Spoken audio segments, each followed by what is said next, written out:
Hey guys, I'm Brent. I'm Lila, and you can find us on the web at www.braintrustlive.com.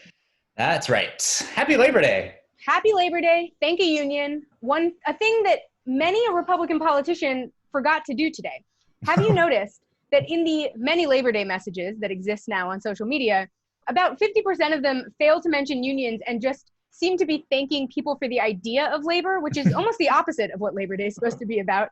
Right. Because Labor Day is about organized labor. Right. And disorganized labor, which is what we have now, is actually a recipe for exploitation. So if we really want to get down to the nitty gritty on who we should be thanking, it's labor, certainly, but it's socialists also. We should be thanking socialists. We should be thanking them for the weekend. We should be thanking them for the 8-hour workday. We should be thanking them for paid holidays.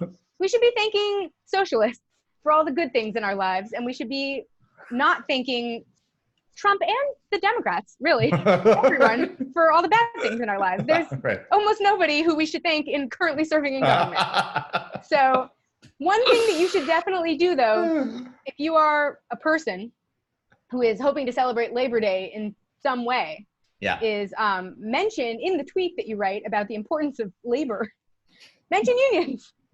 Thank the union. Yeah. Maybe the heat was getting to them because... maybe so.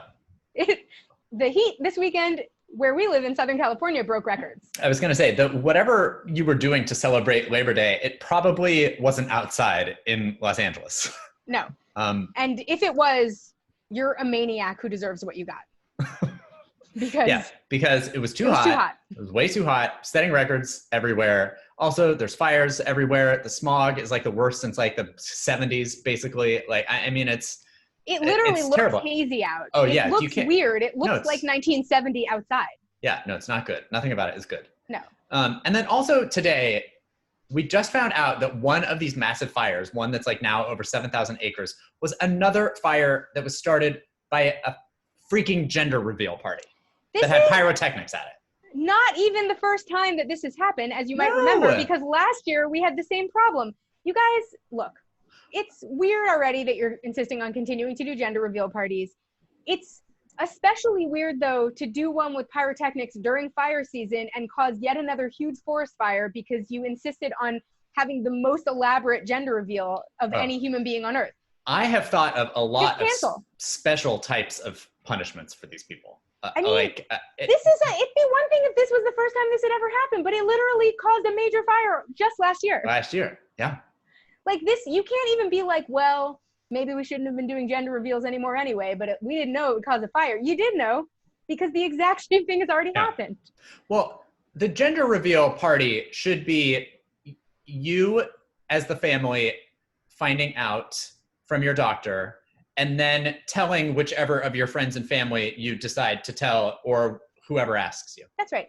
That's a gender reveal party. Often happens is that people, as a follow-up question to, oh, I didn't know you were pregnant, say, do you know the sex of the baby? Yeah. And then that's a time that you can answer or not. You can do whatever you want, I guess. Yeah. But that's really the only follow-up question to a pregnancy, unless you have been pregnant yourself and like know how to ask about what it's like to be pregnant. Right. But if you're just a random person who like only has an idle interest in that pregnancy, really the only question you can ask after someone tells you they're pregnant is, do you know the sex of the baby? And if someone does that and you're in the mood to share, feel free. Right. You shouldn't set off fireworks. Allow yourself, hundreds of tiny little gender reveal parties. That's right. And also maybe just don't set off fireworks in a park in California at any time during fire season for any reason. That's whether or not your party is justified. That's the tip. Even if it's your 50th birthday party and you wanted to have a big shindig, that's fine. I would just not set any fires. Yeah. Also, I have a follow-up thought about this that is related to parties. Don't have one of those right now either. I mean, because you can't and you shouldn't. People seemed like newly scandalized by this gender reveal party. And I think some of them forgot that this already happened last year. Right. And so I read the story and I was like, isn't this from last year? And it turned out it was not. No. But also because there was already a layer of horror baked into it, many of us forgot that the real crime that they committed was throwing a party in the first place. Having a large gathering. Right. Right. That was the first crime. After that, setting the forest fire, not great. Don't bother having a gender reveal party. But of all the crimes that they committed, they really outdid last year's fire starters by also having one during a pandemic. Yeah. It's a real Oh situation. man, yikes. In any case, Massachusetts has come and gone. I just made it sound like that was the end of Massachusetts. Massachusetts, the state, remains. It's over as we know it. The primaries have come and gone. And in a shock that will be shocking to nobody who couldn't remember Joe Kennedy's face or name, even though it was Kennedy, and he looked just like all the Kennedys, after everyone found out who Ed Markey was, he won by 11 points. Yeah, as it turns out, if you can't figure out how to tell people one good reason as to why you're running in a primary, you will most certainly lose that primary. That's right. And he got the honor of doing it while also causing a number of tweets about how he was ending the Kennedy dynasty. A lot of Taylor Swift, there goes the last great American dynasty happening. Right. I would contend that as a democracy, we should see to it that all dynasties end. And that we should, in fact, not have any dynasties. Yeah. Like, I'm even here to tell you that if, like, AOC I don't want Trump Jr. to run. No, well, certainly not. But even if the squad's children, and some of them have great children, you know, Ilhan Omar's daughter was on that Forbes 40 under 40 list. She's an activist. She's great. It would be fine, I guess, if she ran, but I don't think it would be, like, great if there was a dynasty of any sort in the House. I mean, we have a lot of those, unfortunately, because remember the Clays? They're also gone. No, right. You know, we're really ending knocking dynasties. them out left, right, and center. Yeah. But I mean, that shouldn't be a point of pride that we had a dynasty. I think it should be a point of pride that we ended one. I think that's how we should think about this. I totally agree. Yeah. But let this be a reminder to everyone out there that Markey won. Markey was a member of Congress for years. He was a very unremarkable member of Congress. He voted for the Iraq War. He's just some guy. Then he went into the Senate, and then he became the lead sponsor on the Green New Deal. And suddenly everyone was like, who is this Ed Markey guy? But they still couldn't really remember because he had been not notable for years. And then Ed Markey was in a primary with Joe Kennedy, who did them this huge favor by running to his right while trying to pretend like he was the voice of the youth. And everyone realized that Ed Markey had been tacking left. And because of Joe Kennedy's challenge, he tacked even further left. And then he won by tacking left, is my point. Yes.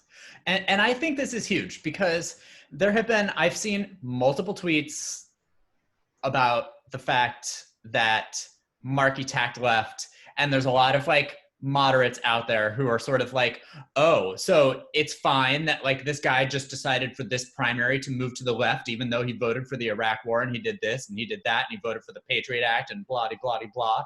And the answer to that is unequivocally, yes, that is fine. Because I think that there is like, you know, the left is not delusional. I mean, sometimes we are. Let's be honest with ourselves. Well, but we're not unreasonable. We're not delusional. We can be unreasonable. We're not delusional, right? But like, I know, and I think most people on the left know that the way we are going to move the Senate to the left is not by sending 51 socialist senators there, like who win primaries, contested primaries. Like, we know that that's not the case. We know that we are not going to do the same thing in the House. We're not going to send 300, you know, DSA-sponsored people to the House. The House is not just going to be the squad. So that's why this is important, because we proved that this was sort of like a weird reverse thing where he was, you know, the incumbent and he sort of like ended up having this weird challenge, whatever. But like, you know, this challenge to his right, I think in some instances, people who are in the middle are going to have challengers to their left, and that will be what will force them to the left. But whatever forces these people to the left is fine. I don't care what it is. Yeah. I don't care if it's Joe Kennedy. I don't care if it's, you know, Ed Markey realizing that now he has to stay there because that's where his bread is buttered because it was a bunch of millennials that sent him back to the Senate. Right. Whatever it takes to get these people to move, far on the left he is. I don't either. No. Like if Ed Markey wants to go and declare his love of the Green New Deal and his love of Medicare for all, which he is a co-sponsor of, I don't care what else he did 20 years ago. The problem with some of these people where we hit them for what they did 20 years ago is they haven't changed from what they did 20 years ago, right? I was going to say, I feel like the centrists get really angry because they sort of like to imply that we're picking and choosing who to be mad at from 20 years ago. And we're like, not. I am also not happy that Ed Markey voted for the Iraq War. I'm not happy that anyone did. But when you look at what kind of campaign someone is running in this moment, and I think centrists often feel like they're tacking left when they're not. So they'll be like, we embrace the public option. So I don't know what you're so complaining. We want to get back into the Paris Climate Accord. Like, that should just be like a base level of you being a Democrat. Left. Exactly. Right. So you don't get excused for voting for the Iraq War because you want to be in the Paris Climate Accords. But and I think, Markey showed that there is a path left that the path left for him was that he sponsored the Green New Deal, that he was the lead sponsor of the Green New Deal. It's his bill. Yeah. So the path left was that he showed a commitment to a progressive policy that he is personally driving forward. That's how you tack left. Yep. You don't tack left by tacking into another part of the centrist conversation and then being mad that people are mad that you voted for the Iraq War. Right. And we just proved that we will support you for doing that. Right. Yeah. Right? We will be here for you. That we'll be here for you. And we also just proved that it is ultimately policy that makes our votes. Yep. That I think if you think that it is you being a nice person or that you seeming like an elder statesman, Joe Kennedy tried to bring every sort of Kennedy-esque image that he could into this campaign, to the extent that the media was reporting on him as if he was the incumbent. Yeah. Like he was already part of the dynasty of the Kennedys. And so we're not talking about a sort of framing that the media even embrace, but when you want to know what gets progressive voters to get to the polls and vote for you, it is embracing policy that they want to see, which is should be the case for all voters, because why else are you there? Right. And we've been saying this forever, and I think people think that we're kidding, but we're not. But we're literally not kidding. Right. It's not. Right. We would never kid about that. Right. It's not because we think Bernie Sanders is some sort of saint. No, he's talking about the policy that we care about. Right. Yeah. Well, and I think also that, I think because of that, when people try to pitch the left on respectability politics, on how Biden will be like good for diplomacy or like stuff like that, and then they wonder why the left is being so quote unquote unreasonable about it, it's because that isn't a promise to do anything. Yeah. And we're just looking for you to promise to do something. Yeah. That's what we're up to. In any case, in sad Massachusetts news, the House races there were a shit show. Yeah. Alex Morse lost. And look, we prepared you for that. He was up against the head of the Ways and Means Committee. He was far outraised. He was also just sort of like not as well known as Richie Neal. So we were prepared for this outcome. If you were not prepared for this outcome, welcome to the podcast. But also, don't panic. It was still a great sign that a race like this got so much attention. It sets the stage for Richie Neal to be taken down in a future primary. I think so too. He got 42% of the vote. I mean, he is not invincible, Richie Neal. No. Well, and that's, in Carolyn Maloney's district, her competitor 2 years ago got 40% of the vote, and this time they almost tied. Yeah. So, that you sort of slowly build awareness about, and this gives Morse, if he wants to run again, it gives him 2 years to sort of prepare. And I think he is somebody that we kind of hope we will see again, but either way, it sets the stage for a progressive challenger for Neal, because now a lot of the skeletons have been unearthed. Well, and that's so true. There's an easier run for a progressive who wants to hit the ground running a lot earlier. So, totally. and Cory Bush ran in 2018 and lost, and then won. Right. Also, in a sort of hilarious part of this whole situation, the internet was filled with people who were going on about how Morse lost because of that ridiculous homophobic attack, which I'm for repeating that if you want to repeat it. It's not true, strictly speaking. He was just up against a really entrenched incumbent. It was always going to be a really hard race. There was no good polling on it. I think that if anything, that ridiculous homophobic attack raised his profile and probably helped him. But if you want to now say of the Massachusetts Democrats that they're horrible because they launched a homophobic attack against a primary challenger, spread that rumor, because they opened themselves up to that for sure. They did. We want to blame them for Morse's loss as if that was not a fair election. And look, it wasn't fair because Richie Neal was better funded and better connected. It was, the Massachusetts Democrats tried to make it unfair and ultimately almost made it fair by accident. But by all means, repeat that rumor, because they should know that they can't meddle in races like this in that way in the future or in any way. And they do that shit to lefty candidates all the time. So let this be a warning that the blowback is on them and not on the voters. Yeah. So go with that. And also we hope to see Alex Morse again. That was a very impressive late show that he made when he finally started to get some traction. It was because his profile got raised in the late stages because, suddenly we were trying to backpedal from the homophobic attack. Yeah, exactly. And I think at that point he started to run a really impressive campaign, whereas before I just don't think he was getting much attention. Yep. And so hopefully he runs again. Yeah. Now, Joe Kennedy really fucked over Massachusetts. I was going to say he done goofed on multiple levels. Yeah. Because, I mean, besides running a entirely unremarkable campaign for Senate, which thankfully he lost, but he obviously had to give up his, well, maybe you don't have to, I don't know, but he gave up his house seat. I think you do in Massachusetts, yeah. Yeah, he gave up his house seat, and we talked about this race like a while ago about how it was like a total madness. There was every sort of side of the political, spectrum. Yeah, there were two Republicans running it. Yeah, and as it turns out, one of them won. That's so right. Now, and one with a very one with 23% of the vote or something like that. One with a very small margin, and the close second place was Jess Mermel, who was the friend of Ayanna Pressley's, the progressive challenger. So that district didn't know what they wanted.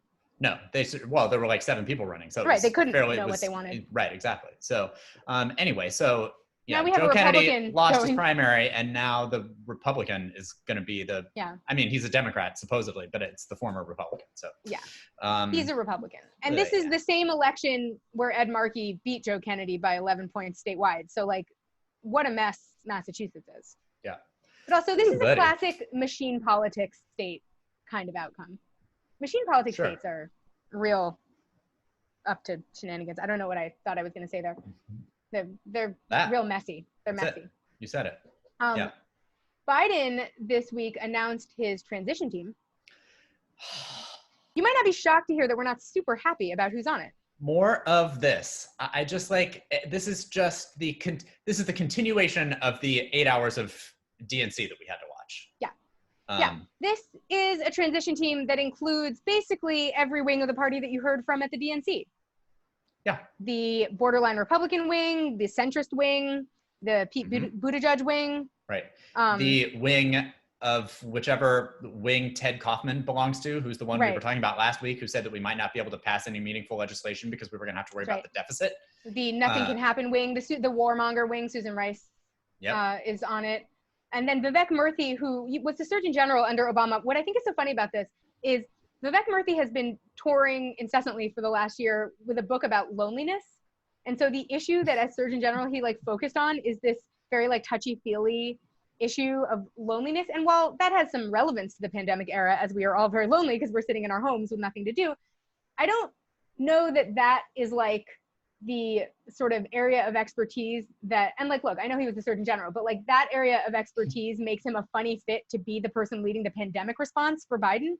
Why not have an infectious disease expert or something? They have the pick of every doctor in the world. Yeah. Why pick Vivek Murthy? Let him just tour his book. He has a very relaxing voice. He gives good interviews, but I just don't see how that is who fits this slot. Yeah. And then the other person who they're excited about because of the pandemic response excitement is Michelle Lujan Grisham. Sure. Who is a centrist New Mexico governor who they keep going on about how she's led her state's coronavirus response, but that is in fact her job as governor. So that's what every governor has done, and some of them with more success than others. I don't think that New Mexico has been wildly successful. It's just been medium successful like the rest of us. So that's a little funny. And also, I think most hilariously, Pete Buttigieg to the advisory board. Get all the way out of town. And that's their only nod to young voters, by the way. The person most hated by every young voter. Well, this is a thing that I think that the Biden campaign has a total misread on, for sure. And a lot of people have the same misread on, I think. No self-respecting person of Pete Buttigieg's own age likes Pete Buttigieg. No. He's exactly who it was early in his campaign when some article described him as the guy in the college cafeteria that mansplains your own class to you, or you're just holds court on topics you don't care about. Yeah. And that guy is a guy we all know, and none of us like that guy. Right. And that is Pete Buttigieg. And also, did you see that Chase and Buttigieg released a memoir? This week? I know. What's his memoir about? I have no idea. Pete Buttigieg has a podcast coming out. White, middle class, and gay. That's it. Oh yeah, and Pete Buttigieg's podcast, where I'm sure he'll have lots of important thoughts. A lot of soaring rhetoric still left unsaid. I know. If that Jason Buttigieg memoir was, about the horrors of being married to Pete Buttigieg, like I would read that. I fear that that's not what it is. I don't think so. So I bet it's going to have a lot of disgusting descriptions of how in love they are. One thing I hate is when two really straight-laced looking men in suits, or women, anyone really, describe how in love they are. I don't like when any couple does that. I certainly don't want to see like Pete Buttigieg do that. And I absolutely don't want to hear Chasen Buttigieg write a book about how much he loves Pete Buttigieg, which I also fear is going to be a big part of this book. I think you're right. Just because I have so much hatred for Pete Buttigieg, I don't want to hear about anyone loving him. Yeah. But if you're wondering which of these people are going to have ideas big enough to meet the moment that we're in right now, it would be none of them. It's no one. It's no one. Are you telling me, Brent, that Sally Yates is not going to waltz in here with a big idea as a person who served in a capacity where she wasn't even allowed to have ideas and solve this whole crisis? That's exactly what I'm telling you. And I'm also not here to I think the concern is not even, because look, the transition team isn't necessarily tasked with having big ideas. Right. But the concern here is obviously that this is just more of the same. It's more of the Obama years, which some people are going to be fine with. But, Biden himself has claimed, and granted, we laughed at this claim, and I think we rightly laughed at this claim because there's nothing to back up this claim, said that he was going to, had something to do with like how he was going to lead like FDR. I can't remember exactly what he said, but we're just not seeing any proof that Biden is actually going to be doing these things. And in fact, we just continue to see more proof that the opposite is going to be true. And I would just say that this is more proof of that. It's, these people might all know how to set up a transition into the White House, which is, I guess, technically all of these people are being tasked to do. They're going to be tasked with who gets hired in that White House. Exactly. They're going to help with hiring. They're going to, be making suggestions for cabinet posts. They're going to be doing all of those things. And so these are not the people that you want to be doing that because they don't have the right. They don't have the right contacts. Right, exactly. Right. They don't know. They don't know what they don't know. This is a group of people. Susan Rice couldn't possibly know who to call to help do anything like FDR. Right.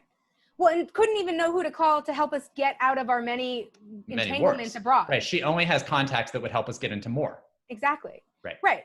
Like Pete Buttigieg might be able to help us get in touch with someone at McKinsey who can help us make sure that giant corporations are well protected. Right. And do fancy spreadsheets. Can consult on a business matter for us. Yeah. But he's not going to be able to call someone who has any actual vision.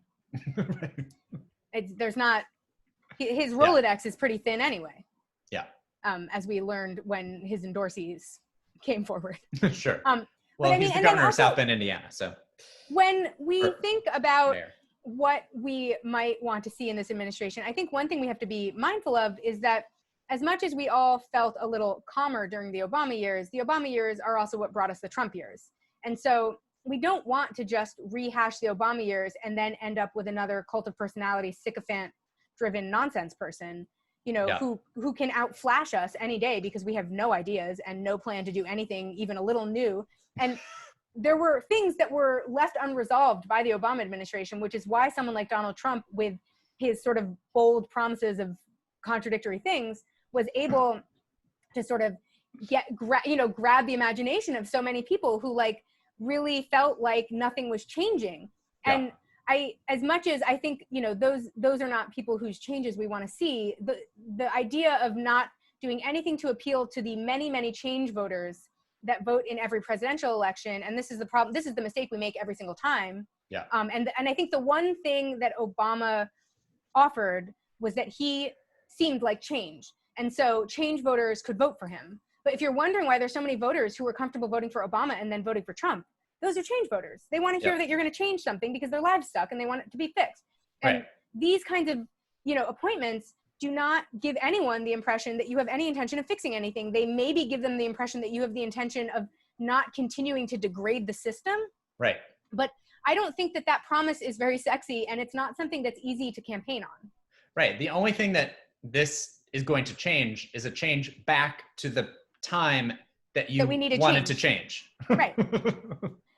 And I think there may be there's a little bit in the sort of DNC world, there's not a little bit, there's a lot of condescension about voters that don't realize how all of these very technical things have to happen in order for them to get anything done and blah, blah, blah. Right. And so of course they can't change anything. Classic. And I think you have to sort of, recognize that it's your job to fix it. It's not their job. Their job is to tell you what they want. And voters have been pretty clear that they want a lot of things to change.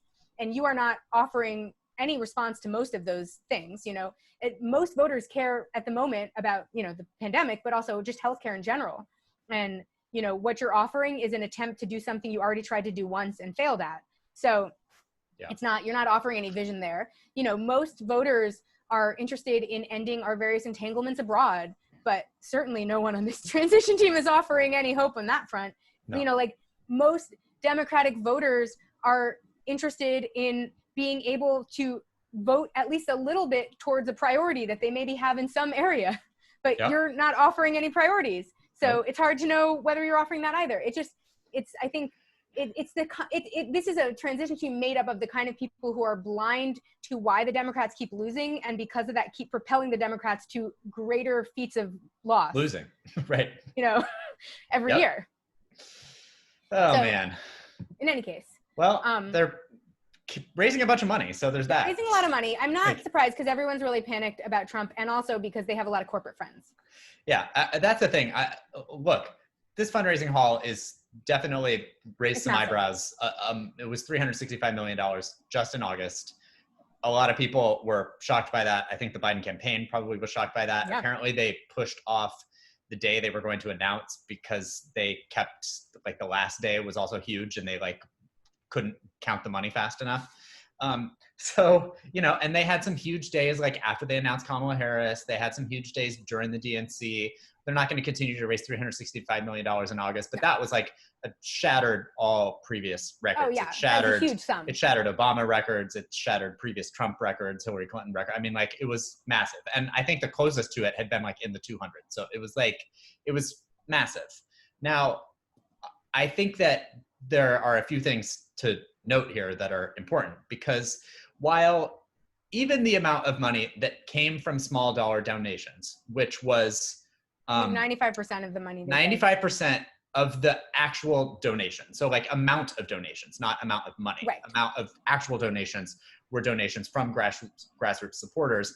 And more than $205 million came from online donations. That's 57% of the money raised. So they did have a lot of online donations, and certainly the majority, well, not 95%, were from or from grassroots supporters.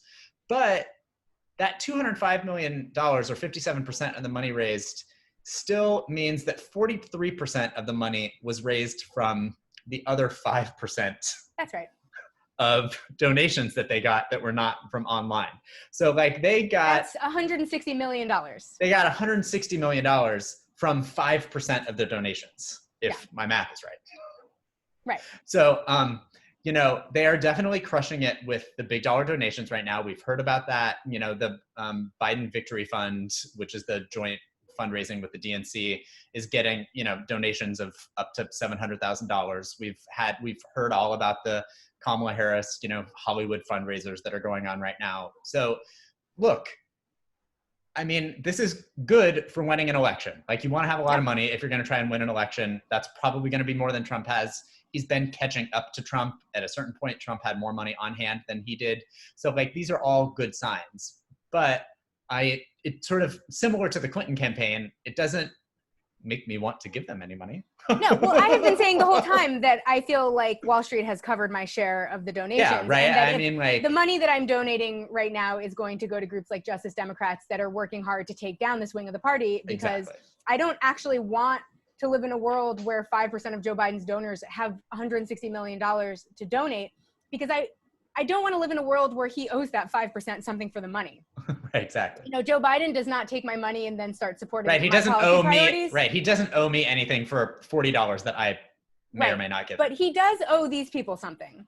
Yeah. These are the kind of people who actually get to make demands for the money. Right, so they get FaceTime later. They get FaceTime. So I don't feel comfortable with that. And also, as a completely separate question, where is this money being spent? Because I'm seeing so much news that his campaign is basically MIA on the ground everywhere. No one can get their yard signs. No one has seen a Biden sign or billboard anywhere. He has maybe put some ads on air in certain media markets. Yeah. But there is like a widespread, there's basically a meme going around about how hard it is to get any Joe Biden merch into your town. And because of that, there's whole swaths of the country where there is actually Democratic support, but no one has any way of showing it. Right. That's because all of the yard signs are digital and in Animal Crossing. That's right.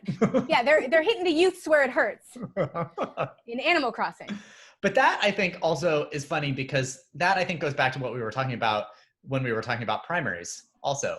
Like, does Joe Biden think that a Animal Crossing yard sign is going to move youth vote? I think that he thinks that it will. I think what would actually move that, instead of virtual yard signs in Animal Crossing, would be some policy. I was embracing a policy priority that's important to youth, maybe something about student debt.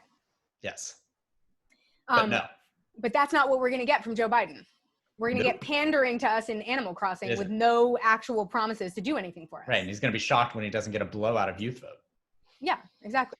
And then everyone's going to be like, oh, youth voters are so unreliable. Oh, so like, fickle. when is a time that you campaign to youth voters ever? Yeah, but we made those yard signs in Animal Crossing. Right. They didn't respond to the yard signs. How can we trust them? We shouldn't even bother with them in the future. Just because they are literally the future and therefore become our adult electorate after they age out of being the youth, we shouldn't bother with them. Who cares? Yeah, screw them.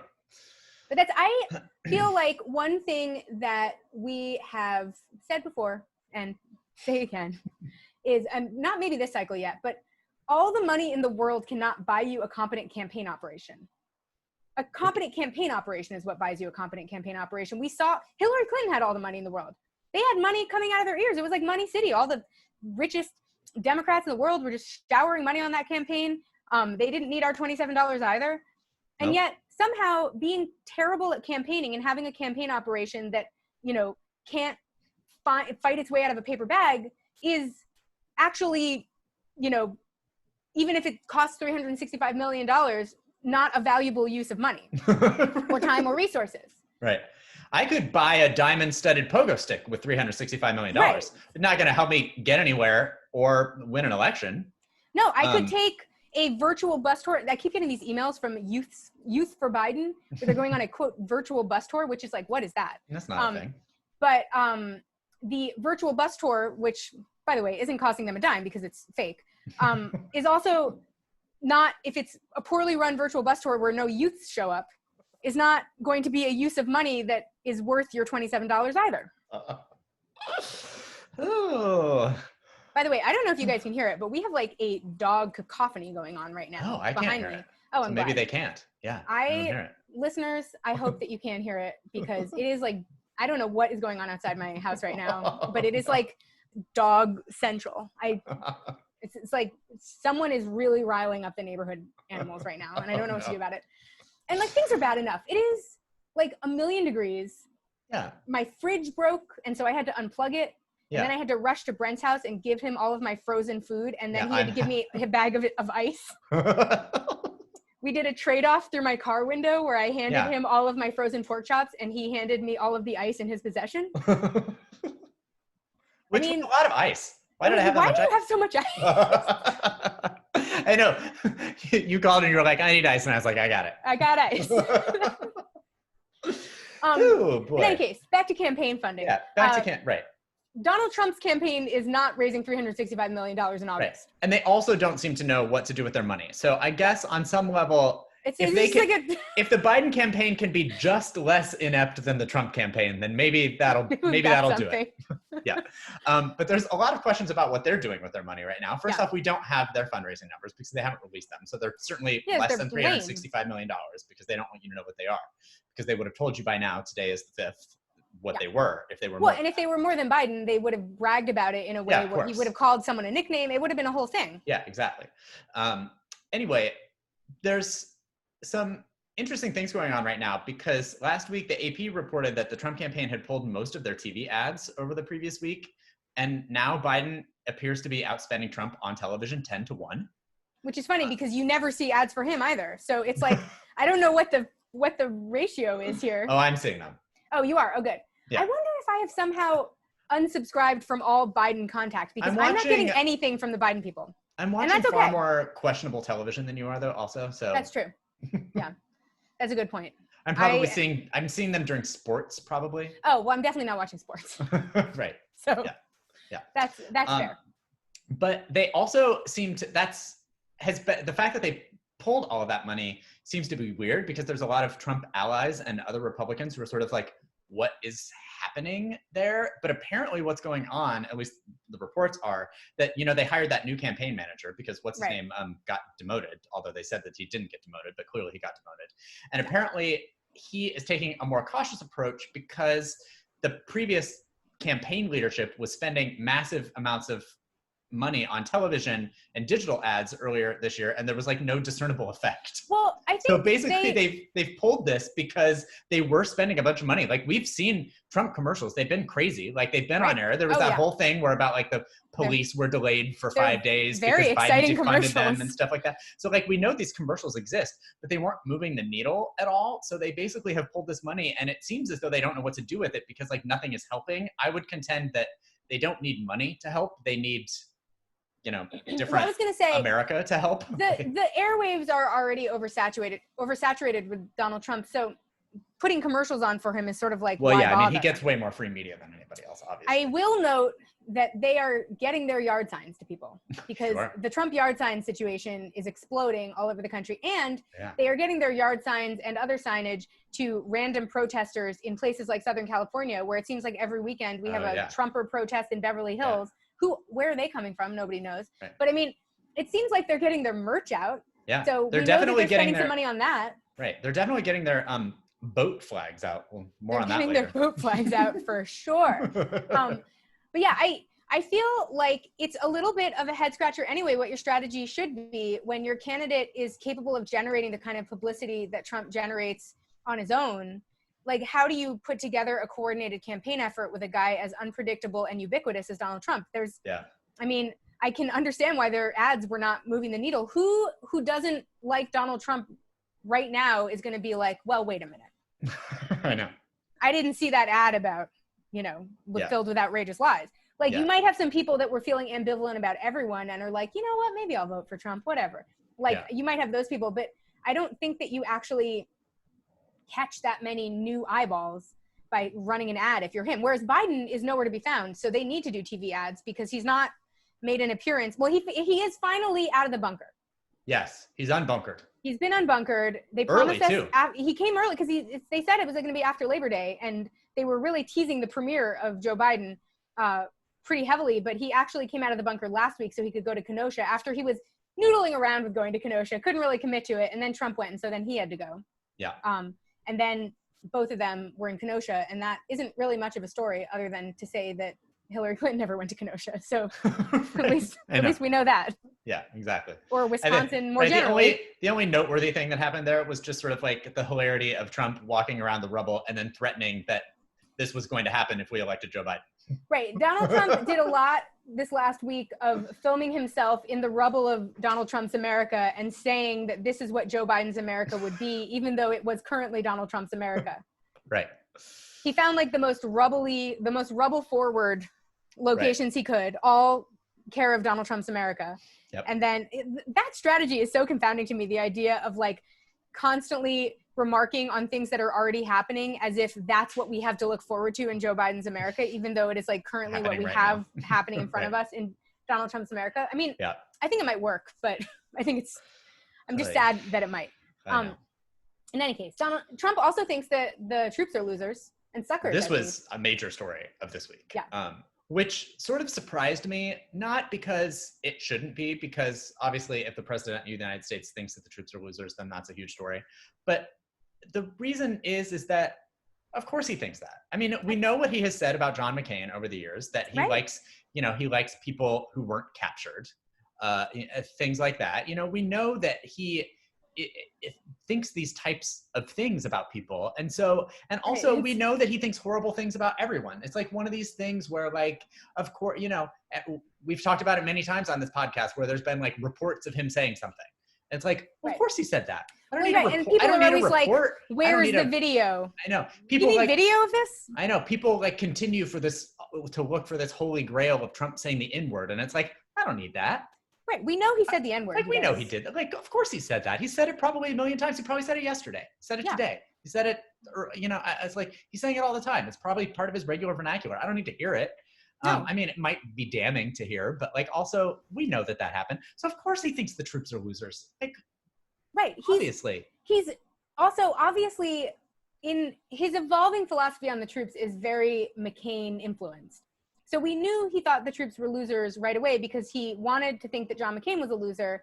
And we knew that he would, you know, ultimately sort of summarize all troops under that same brush because he doesn't have critical thinking skills about these sorts of things. Right. Like, I just feel like that the very first episode of the Colbert Report brought us the word truthiness, which was, you know, sort of a kind of truth that was at the time a Bushish, you know, kind of truth that was about truth that you know in your heart instead of that is fact supported. And I think it's time for Democrats to reclaim truthiness because I think that we know in our hearts that Donald Trump believes and says all of these things. I've never heard anyone say anything about him that I didn't immediately know was true. Yeah. And rooting around for proof is just something we're doing because we feel like we need to hold ourselves up to our own standards. Yep. But there are no standards here. And we know that Donald Trump thinks the troops are losers. And we also know that that means that the commander-in-chief of the U.S. military is not someone who likes the people that he is commanding or cares about the people he's commanding. And also, you know, we don't have audio or video proof of this, but, you know, he obviously immediately came out and was like, this is a hoax. He ripped the press. He ripped the Atlantic. This report was if he calls it a hoax, you know for sure it's true. I know. But then immediately, even Fox News was like, oh no, that happened. And, and then the Washington Post put out their own story that had like different revelations about the same situation happening. And then Trump tried to blame John Kelly for being disgruntled in saying it, even his old chief of staff. Right, which is like, I mean, the problem with having this many disgruntled ex-employees out there is that maybe John Kelly did say this. It doesn't matter. Yeah. Because we all immediately took in that information and knew for a fact that it was true. Yeah. Yeah. But like the Washington Post came out with their own report that like basically confirmed it and then also claimed that he had at one point been mystified as to why the US government placed value on finding soldiers who were missing in action because he believed that, quote, they had performed poorly and gotten caught and deserved what they got. Like, can you imagine? You can. Why did I ask that? You can literally imagine it. He also apparently said that when they were planning that 2018 White House military parade, that he didn't want wounded vets such as amputees because, quote, nobody wants to see that. That's right. Well, it was for television, Brent. Yeah. It was for television, and it was to make the point that Donald Trump is a winner. Yeah. He doesn't want all of these people who, quote unquote, got caught and deserved what they got. They're showing that there's human cost to war. Yeah. Tammy Duckworth had a pretty good burn. She said, I'd take my wheelchair and my titanium legs over Donald Trump's supposed bone spurs any day. She's good for a burn. Totally. Tammy Duckworth. Yeah. Well, that's why you thought she'd be a good VP. Yeah. For a progressive candidate. I have to keep saying that because then she was suddenly in the discussion. I was like, not for Joe Biden. Wait. That's not what I said. Yeah. But she would have been a great VP candidate because she could have walked around saying shit like this all over the place. Where's Kamala Harris? No one's heard from her, but Tammy Duckworth got a quote in the paper this week. So, you know, it's like she would have been the perfect mouthpiece for just like snazzy comebacks against Donald Trump. And she doesn't have to be afraid of Donald Trump. No. She's like indestructible. Yeah, for sure. And also like has the simultaneously, like has the most American story you can possibly have in that she is like a DAR member whose mom is an immigrant who also like was injured at war, who like she has everything. She's got all the backgrounds. Yeah. Her origin story is the origin story. It was like it was designed in a lab for her to run for vice president. I know. Yeah. In any case. Oh, anyway, but believe everything that you read about that story. Yeah, it's true. Of course it's true. Right. It's true. Also, there seems to be a little bit of a misunderstanding regarding voting laws and the Attorney General, Bill Barr, and Donald There's no Trump, misunderstanding. What they think is and is not true about voting. Yeah. So Trump, in his continued effort to, discredit mail-in and absentee voting, said this week, he said, so let them send it in and let them go vote. And if the system is as good as they say it is, then they obviously won't be able to vote. If it isn't tabulated, they'll be able to vote. So that's the way it is. Basically telling people to send their ballot in the mail and then also go and vote on election day. To vote twice, to commit voter twice. fraud. A problem we don't have that he is constantly obsessed with solving. Right. By the way, this is a felony. And you know what it will, and you know what, in many states, a felony will cause you to not be able to do in the future. It's to vote. Is to vote. So by voting twice, you might never be able to vote again. And I would, you know what? Listen, anybody who was going to vote twice for Donald Trump should just go ahead and do it.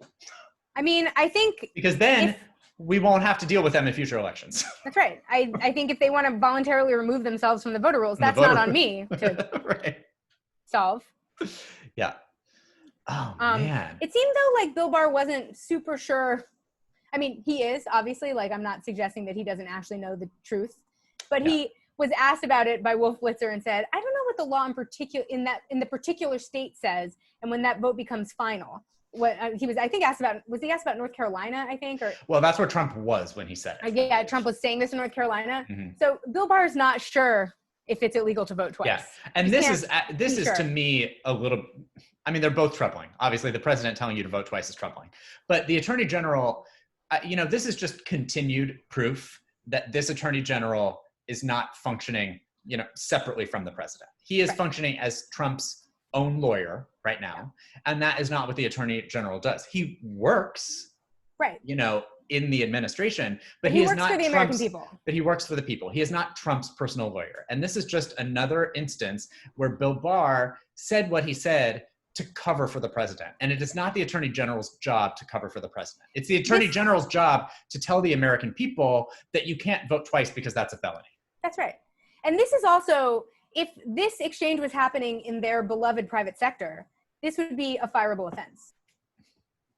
Yeah, totally. I think what's so funny is these guys are so obsessed with the private sector and privatizing everything and blah, blah, blah. Yeah. And all of this activity is activity that would get you fired in the private sector. If they were this bad at their jobs, they would get fired in the private sector. Totally. Yep. But in any case. Anyway, don't vote twice. Don't vote twice. Make sure that you can vote vote once. And I think that, we talked a little bit about this on the podcast in terms of like where you can vote early and whether there's going to be ballot drop boxes and things like that, just some sort of like specifics. But like, I think it's important now and every week to probably say something like this. Yeah. But like, it is, I think myself included, just because I'm a person who votes in every election, I hear people talk about voting plans all the time. And I often sort of myself am just kind of like, well, my voting plan is just, I'm going to vote like I fucking do in every election, right? And like, I think most people who do vote frequently think like that. And like, a voting plan, what's a voting plan? Like, you just go and you vote. But I think now more than ever, because of what's been going on with purging of voter rolls in the past years, also because of more people voting by mail and the president trying to, discredit that, and all of the things that are going on right now, it's important to actually do that. And we're going to tell you some things that are important to do to make sure that you are going to be able to vote in this election. Not how you can vote, but just to be able to know that your vote will be counted and that you're going to receive a ballot and that it will be, received and checked in the right amount of time. And this is something also that if it's not something that you are used to thinking about yourself, think about how challenging that is for a first-time voter. Like, I remember a couple of years ago, I was in a Lyft on election day with someone who was voting for the very first time. And she was like, we didn't know what to expect. There were so many questions on the ballot. We didn't even know we were going to have to answer. It was, like, I went with a friend so that we would give each other moral support. And I like her narrative of voting was so foreign to me because I have been voting. Right. It sounded like a harrowing experience. Right. And she was like, I'm just so glad that we now know what it entails, because it's not that it's hard. It's just that we didn't know what we needed to know. And I was like, instead of being frustrated that she like didn't do any research before she went into the polls, I was like, oh, perfect. Now you know what you need to know to go in next time. And this is what you should be prepared to do next time. And this is what might make it easier and blah, blah, blah. And she was very receptive to that. But it was sort of a good reminder to me that, like, as a first time voter, especially when you're young, and especially if your parents are not people who have brought you voting with them their whole lives. I mean, a lot of us got accustomed to it because our moms brought us into the voting booth with them since the dawn of time. And so I have gotten to vote in all sorts of elections because it's really fun to push buttons when you're a kid. But so this is something to maybe keep in mind also, because you're going to want to walk through these steps with other people in the coming weeks, because you want to make sure that even people that you know that would not necessarily feel as comfortable going to the voting booth in the first place, which might be something that you're really experienced with, know about all these other steps and these other things they might need to do. I know. But these are, some probably not a ton of first-time voters listening to this podcast. But no, these are things that you can tell all of your friends who are voting for the first time. My point is, make sure that you take care of your friends who are not longtime voters. So we're just going to rifle through some of these things here. First off, this seems like a no-brainer, but especially considering, just literally I've been seeing about stories about, hundreds of thousands of people being purged from voter rolls. Check your voter status. Yeah. You can do this probably on the Secretary of State site on, wherever you live. It shouldn't be hard to check and make sure that you're registered, check and make sure that it's active, and check and make sure that your address is up to date too, because you're probably, Los Angeles, you can go to any voting location, but in most places you can't. You're going to have to go to the right one. So you're going to want to make sure that your address is correct on your voter registration. Yeah. So do that, and also do it in time to be able to correct any mistakes by the time of whatever your state deadline is, which you should also probably be able to find on the Secretary of State. So they're coming up for sure. Some ballots are actually going out, I think, already. So, so do that. Also, vote early. Whether you're going to do it in person, which I personally would suggest, but I understand people maybe not wanting to do that because there's a fucking global pandemic going on. But certainly send your ballot in early if you're gonna mail it, for God's sake.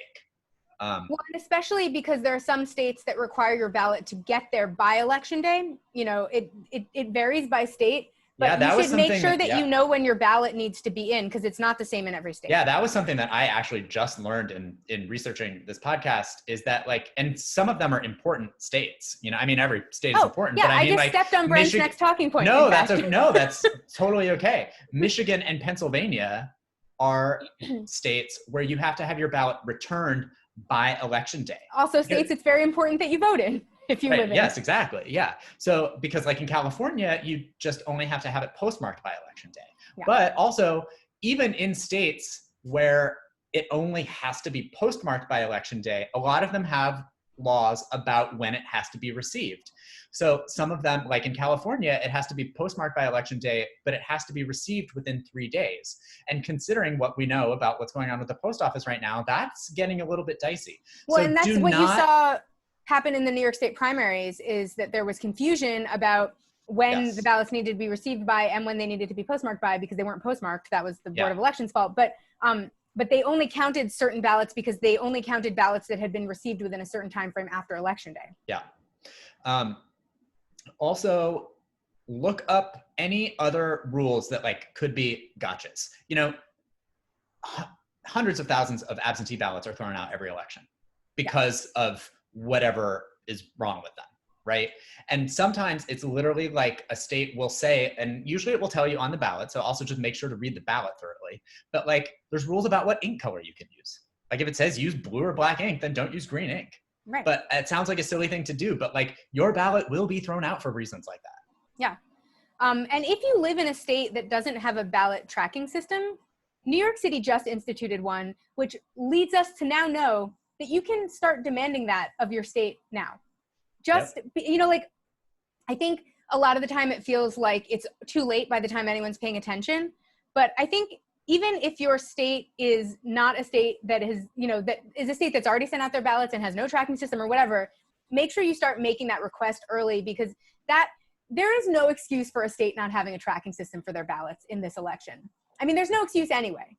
But to not be able to find out if your vote was counted in a year where it's not safe for half of the country to go to a polling place and cast their vote there, in a year where the post office is being defunded, in a year where all of that's happening, there is no excuse for the state not to be able to tell you that your vote was counted or not counted. Totally. So make sure that you keep your receipt. If you have a state with a tracking system, we do have one in California. As I said, New York City just instituted one as well. It might be New York State, I can't remember which. But and go and make sure that your ballot was actually counted, so that, and that's why to send it in early if you're doing it by mail, because if your ballot was not counted for other reasons, then cast a provisional ballot. Yeah, exactly. Like if you can confirm that your ballot wasn't counted, then you can go cast a provisional ballot. Yep. And another weird one, which like I don't like, because in some that, again, check and see what the rules are about this in your state. In some places, you literally have to send a copy of your ID, which is garbage. You should not have to be doing that. But the reason that they're doing that is that you're also on your ballot, you're going to have to sign something. And it's basically like an affidavit that, like, I think in California, it's literally just like on the backside of the envelope. Right. But those are actually checked against signatures, like whether it be with the DMV or whether it be your signature on your, when you filled out your voter registration. So like, don't get really proud of yourself in voting in this election and then do a Donald Trump style signature, that looks crazy, because like, if it doesn't look like what it normally looks like, they will actually know, and it will get thrown out because they will think that like you didn't actually vote. And if you are a person who lives in a state that requires a copy of your ID, make sure you have access to a printer. Like, don't let not having a printer or something like that be the thing that prevents you from voting. Right. So there are going to be things that as a millennial are frustrating about voting in certain states, because they are going to require you to have materials that millennials do not currently have. Right. But someone in your life has a printer. That Right. person can print something for you and deliver it. Call your mom. Your mom probably has a printer. Yep. I have famously been having my parents print stuff and mail it snail mail to me. That's sometimes what you have to do when you live in a world without printers. Yep. But make sure you have access to a printer if you need one. Make sure that you know you'll need access to a printer, and make sure that you can offer that access to other people if necessary. Yeah. Because that is a really dumb reason to not end up voting, but is also a thing that would definitely get young voters in trouble. Totally. So just after running through all of those things, you can see that there are some gotchas in here, right? So like, do the work. It's annoying that you have to do the work, and it's annoying in some cases that this is going to be harder than it should be, but we can't let that deter us from actually doing it. So like, when we talk about a voter plan, don't roll your eyes about that being silly. Do it. Actually do it. Well, and make sure your friends and family have also done it. I was going to say, one way that you can feel like, if you have been feeling guilty that you're not doing enough for the election, or you feel like, well, I was going to make phone calls for someone, but I didn't do it or whatever. One way that you can really be of use to the process and feel like you did your part is by doing this research for other people. Yeah. Ensuring that people have access to the ballot. That's actually going to move votes, probably more so than spending an hour making phone calls for someone where everybody just hangs up on you. Right. Yes, that is really important voter work. And because it's nonpartisan voter work, it does not get sort of credited the way that it deserves to be. But it's why we started Vote Captain. It's what the sort of whole premise of Vote Captain is, which is just that somebody should be responsible for making sure that your vote is cast. And if you don't feel like you understand how to do the work, if you are either a first-time voter and don't know what it is, or you're just someone who can't be bothered in this new system because of whatever other stuff you have on your plate, like if you are a person who is willing to go to a person like that and do the boring part of the work for them and make sure that their ballot can be cast, then you have contributed to the process. You've delivered votes. Yeah. And a great thing about that work is you never have to say Joe Biden's name while doing it. Right. If you are a person who really cares deeply that Donald Trump is defeated in November, but also does not feel comfortable saying Joe Biden's name because of all the many reasons that he's annoying, this is work that you can do that will deliver votes that where you don't have to ever say the word Joe Biden. Yeah. So that's fun. And also, my friend Kat has a great podcast about voting that if you're, if you're just a person, then you should be interested in this topic, especially if you're interested in this topic, that you should listen to, which is just called Vote the Podcast. And it's her, she runs a nonprofit called Spread the Vote. And then it's with the woman who runs vote.org as well. And they talk about things like what we've been talking about, how to ensure that you can complete the voting process, but also the history of some of the obstacles that people come up against. And they have guests on that are great. So that's our podcast recommendation, aside from this one for the week. Now, moving on to one of our favorite topics.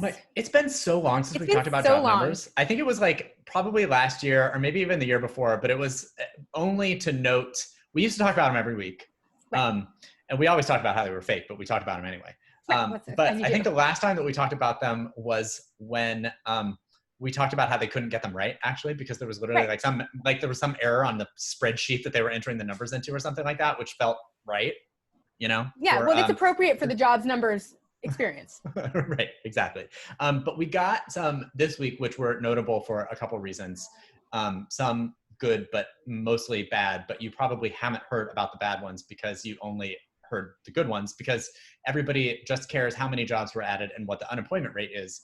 But under the surface of those numbers are some darker numbers that are horrifying numbers that are going to have more long-term effects than whatever this month's unemployment rate is. Yeah. So we'll give you the good first, which you probably heard, is that we added 1.37 million jobs. Right. And then that's a lot. Right, that's a lot. And now we're also down to, I think, like 8.4% unemployment, which is down to single digits a little bit faster than I think a lot of people thought that we were going to, because last month it was 10.2 and we were as high as, I think, like 15 or 16 at some point. So that's the good news. The bad news is very bad. Right. There are still 18.5 million people who are either not working or working part-time involuntarily, or 18.5 million more now than in February. So that's obviously, those are all due to COVID, obviously, 18.5 million people. The population of all of Scandinavia, by the way. Sure. Just for some reference, so that you're not like, whatever, we have so many millions of people here. Like 18.5 million people is a lot of people. Yeah, and you're maybe thinking to yourself, well, the recovery is just going to be slow. Those people will ultimately get jobs at some point. But the problem is that, first off, over a third of that amount, over 6 million people, are permanently laid off right now. And those are the types of people that are going to suffer, reduced employment and earnings like long term. And also, the longer that you're laid off, the harder that it is for you to get back into the labor force. And that is huge, because over 60% of the people who are unemployed have been out of work for 15 or more weeks. Yeah. So, and that is sort of like what's considered to be the beginning of long-term unemployment, which is another category of people that like have difficulty finding jobs. And also, if you've been out of work for 15 or more weeks, those are the types of people who are going to have trouble paying their rent, certainly paying back rent, because we still haven't canceled rent. We've only just pushed off evictions. So that's something that's going to need to be dealt with. But, to think that 18.5 million jobs are going to appear is insane, because we've talked a lot on this podcast about how so many of those jobs, the reason that so many people are long-term unemployed right now is because those are jobs that are not going to come back. Yeah. So many companies have closed, small businesses have closed, restaurants have closed, retail has closed, all of these, industries have closed that are not just, you're not just going to see like 18.5 million jobs worth of restaurants or worth of restaurant jobs opening in the next, The reason that it takes a massive amount of public investment to end like something like the Great Depression is because at a certain point, losses become permanent, because things are just, a new stasis of terrible gets reached. And there is no way to get all of those people back into the workforce without public investment. Right. So after something like this, where there is going to be less, the money is getting concentrated more and more at the top. There's going to be less opportunity for people to get investments in the kinds of smaller businesses that would need to reopen in order for people to get their jobs back or to get new jobs. Yeah. The money's just not going to be available.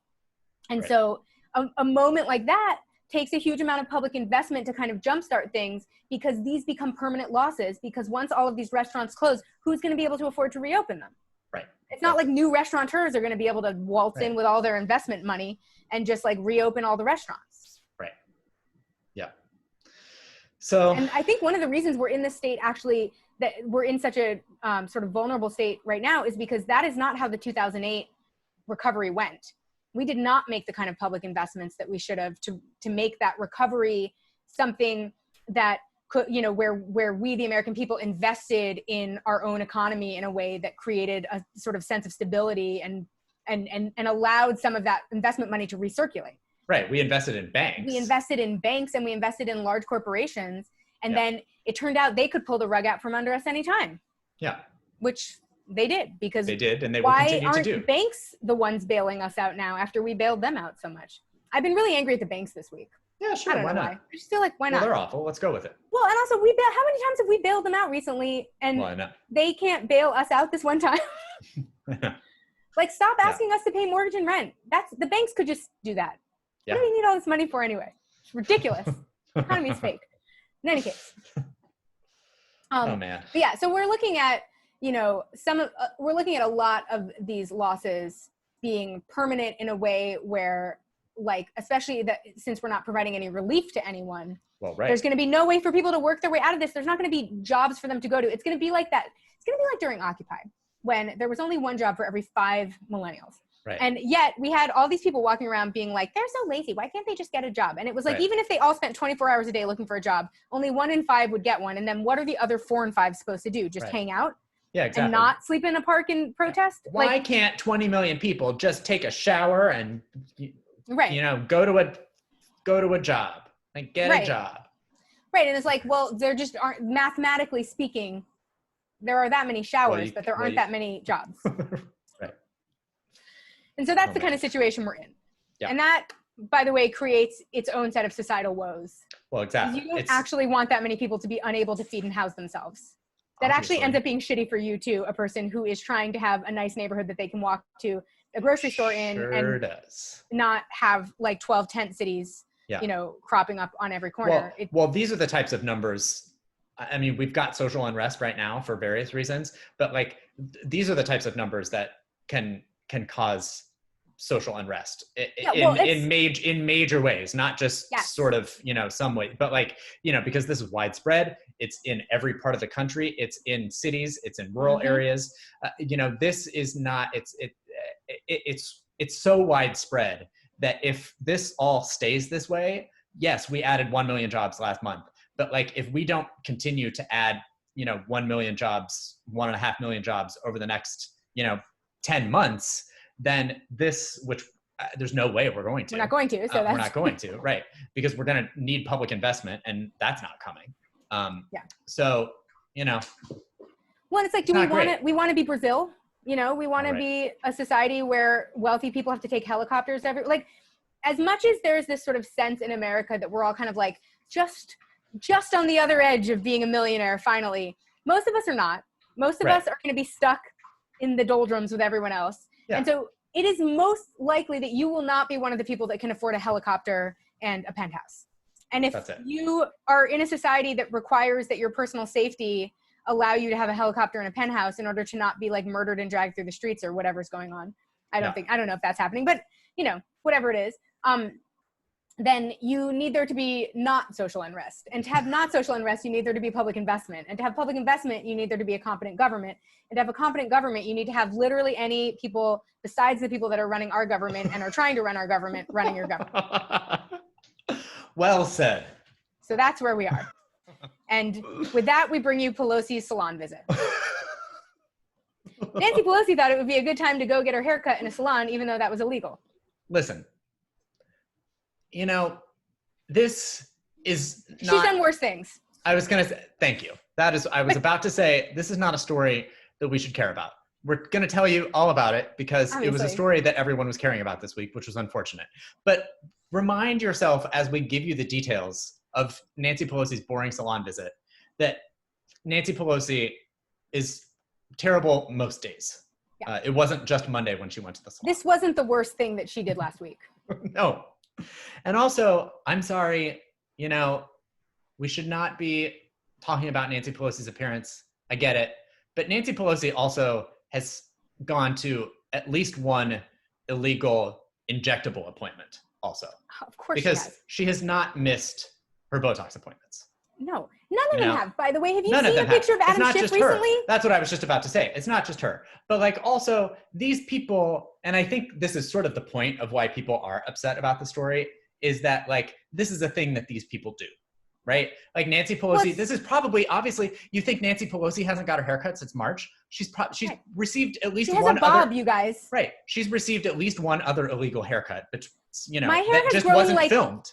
3 inches in the time that we've been in quarantine. It's like 100 feet longer than it was. There is no way that someone with a bob has not gotten 2 haircuts. Right, exactly. Just saying. Yeah. Right. So this one just happened to be filmed. So Yeah. all of these people are doing things that you, the commoner, cannot do. That's right. I don't know if that makes you feel better or worse. It makes me feel worse because I need a haircut badly. I know. And I'm very frustrated that we have to go back to, talking about how terrible haircuts are, because I was just getting to the point where I was like, how can I get an illegal haircut? Well, I know. And I think that the point is that, look, she claims that she was set up, and she may absolutely have. Probably was. I mean, literally the very next day, the owner of the salon released some footage and was interviewed on Fox News, which had the footage. So like, look, maybe you were set up. Also, maybe you were trying to get an illegal haircut. Well, maybe you put yourself in a position where you were able to be set up. Right, because absolutely on Monday, the day of the haircut, it was still illegal to go inside a salon. Hilariously, also, the next day it was, this was funny too, because she didn't clearly know she didn't know what the rules were, because or maybe she did and she was trying to get around them. But I feel like at the time that you get caught, you should get your story straight. But I love the fact that she got called out for not wearing a mask, and her excuse was that she had just gotten her hair washed. But it was even at the time after it became legal to go into the salon, some services were illegal, and one of them was hair washing. So like, even if she had gone the next day, which was the day that they could open outside, she still wouldn't have been able to get her hair washed. No, that's like being like, I didn't steal those Cheetos. I was murdering that guy when the crime happened. Like, yes. So she's really, I mean, look, it's a stupid story, but it's also stupid of her. Well, it's like, listen, this is, I think, one thing that's been really frustrating to me about the way that public officials have failed to communicate appropriate safety guidelines to people, and then are wondering why no one is following them. Like, I think I've been really frustrated to see everyone is really getting down on college students, because every college has been closing immediately upon opening because everyone is going to parties and then is like getting coronavirus at those parties. And that is annoying, I'm sure. But I also think that it is your responsibility as a public official to communicate what is and is not safe for people to do. And in that they have been derelict in that duty for months, to 100%. Then be angry that a bunch of 18-year-olds couldn't contain themselves from partying after you invited them back onto a campus together after they've been in their parents' house for 6 months, for you to not think, what is the natural end to this conversation? Right. And then legislate on that assumption, as opposed to getting angry later that they didn't take personal responsibility as a bunch of unformed teenagers who've been bored in their homes for 6 months, is unconscionable. And I think that's what is frustrating about this, is like, she is a person who is in a position where her actions communicate important safety information to people. And almost every politician at every level has sort of been derelict in their duty to do that. They are the only people that should have to hold themselves up to the standards that they are asking people to set without, and they are not beyond reproach. The rest of us, we've been getting contradictory informations for months. Listen, I know. And it sucks remains, to be us, but it's and a confusing it remains, time for us. I was going to say, it remains contradictory. I was we're being told not to gather in groups, which I get, but I was appalled walking down Santa Monica Boulevard the other day when there were at least 50 people in a parking lot at La Boheme, this restaurant, which they've tried to make seem fancy because they're in their parking lot, and they put down some fake turf and some twinkly lights to make it feel like you're actually doing a thing, but it's like, it was just a giant group gathering without masks while everybody ate, so they're leaving it to us to sort of govern ourselves, how we see fit, which is not fair to us. But then for Nancy Pelosi to then do the same thing, sort of openly flaunting, being able to go get a haircut, which I myself could not go get, is some real shit. Yeah. No, and that's it is public health communication 101 is that you have to give guidance with the expectation that people will act like people no matter what you do. That wasn't the most eloquent way of saying that. But my point is that you have to give your guidance expecting that people are going to act like people. So you can't give a bunch of guidance that is just a bunch of doctors using a sort of a medical guideline to describe something that, where they want to have plausible deniability for not having said an incorrect thing or whatever, and then have a bunch of politicians flaunting all that information, and then be angry when people don't know what to believe or what to do.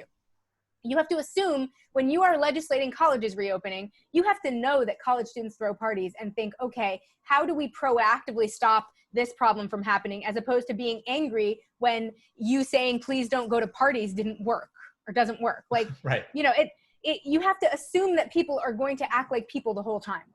Yep. And also you have to know that human behavior, like addressing human behavior is an important part of public health communications. So, you know, human behavior is going to minimize risks, because it is horrifying to think about the actual risk of doing some of these things. So people just don't they don't internalize it.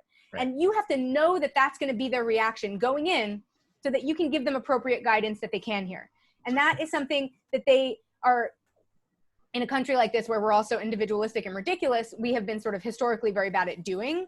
Yeah. But in a moment like this where it's a real crisis, at least people who are part of semi-functional parts of the government should be getting their facts straight and coordinating together to make sure that if they are going to get their haircuts, they do not get caught. I know. Like, invite that person to your house, Nancy. To your house. Pelosi. If I can get a haircut in my own home, then like clearly Nancy Pelosi haircut in can. his house. Anyone can do that. Yeah. No one videotaped it. He never got caught. Everything was fine. You know, like, right. It doesn't, like, this is like, if you're gonna get your Botox, you know, you somehow figured out how to do that without us videotaping it. Yeah. Have the haircut person follow that same protocol.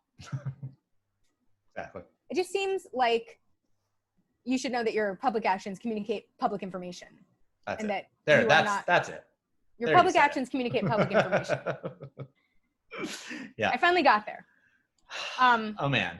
In final news, we bring you the most important story of the week, which is we told you about the Trumptillas either last week or the week before. I can't remember, but there was a hilarious Trumptilla this week, which went horribly wrong, where 5 boats sank. They spent all this time talking about how they, you know, how there were all these conspiracy theories about foul play, how there had been foul play with the boats. Oh my God. It was on Lake Travis. So first off, it was on a lake. Now, if you saw pictures, if you saw pictures and are just now finding out that that was on a lake, you are probably surprised because it looked like they were in open ocean. Right. The waves are pretty aggressive. Right. An angry ocean. Like, that's right. Yeah. And do you know why it looks like they were in an angry ocean while they were somehow on a lake? It was because the wake of all of the Trumptilla going at the same time. It was because of their own boats. They sunk themselves. That's it. It is like the perfect embodiment of the Trump movement, where they were just like, I'm going to drive my boat whatever speed I want on this lake during this Trumptilla, and other people be damned. And then they sunk each other's boats. Right. There were all these tweets that were just sort of like the chances of 5 boats all being sunk during the Trumptilla are just so. But then you look at the pictures and you see these giant waves like causing water to get in the fronts of all of these tiny boats that are going around. Then you're like, oh, well then, yeah. They sunk their own boats. The Trumpers sunk their own boats.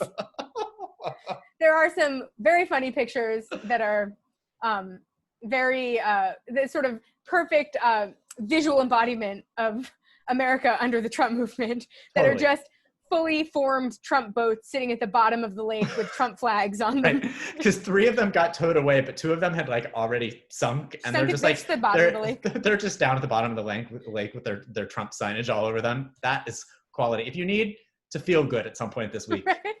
I urge you to find the pictures of the Trump boats. There are lots of images of the Trumptilla, of the sinking Trumptilla, and all of them are worth it. Like, oh man. To have participated in an act of perfect symbolism like that must be kind of satisfying in its own way. I know. I've never been part of an act of such perfect symbolism.